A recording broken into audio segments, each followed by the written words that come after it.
What's going on, guys? Peter coming at you via Market5 Benzinga. Just wanted to give you the update for the week on options.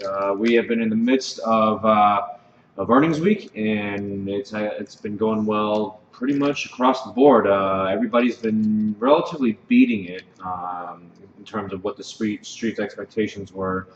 As mentioned last week, we said that it was very important to pay attention to the financials to provide the bid for the markets to continue going higher. And obviously, the one that we mentioned, Bank of America, was the giant runner, going from about 13 bucks to 14.85. This was a monstrous trade, very tough to trade through because of earnings. In addition to that, a lot of guys were able to play Amazon last week, not before earnings, but actually post earnings. Excuse me, not Amazon, Google.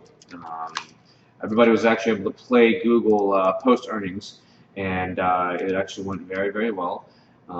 Everybody pretty much waited until post earnings, and then as many people in the chat rooms were able to do, is sell a lot of puts and capture on the big alpha move to the top side. Things to watch out for this week. Futures are already trading higher right now, and I would say this is a very, very tough area to continue buying breakouts. Overall volatility levels on the call side extremely high, so you're going to be buying into very high premiums there. I would say that going into the end of the month, if you're just doing any type of house cleaning and stuff, I would just really pay attention to cleaning up your watch lists. A lot of these stocks have already made their initial big move. Bank of America, JP Morgan, Goldman Sachs, the Google's made its move. Everybody now is watching Apple and Amazon.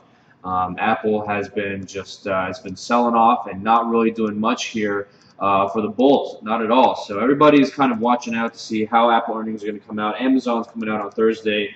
We're going to run probably the same exact strategy as we did on the Google, which essentially is to wait for extremely high priced volatility options to come out the next day after earnings and sell those to expiration. In other words, do not play in front of earnings. It's very, very dangerous, and you might get smoked just because you don't know what you're doing. A simple idea, if you want to even take that risk, is pay the high premium for the at-the-money options and go ahead and buy your strangles and see what happens. As long as it doesn't stay at the current trading price, you should be okay. But you got to be able to trade out of it, and there's got to be a big enough move. Overall, we don't like to trade in front of it, but if you want to, that's the way to do it. I would really recommend, again, guys, to just kind of like clear out your watch list. Let these stocks sort of settle back in. SPY has been moving a lot more than a lot of these stocks in general, indicating that there's actually less buying overall across the board.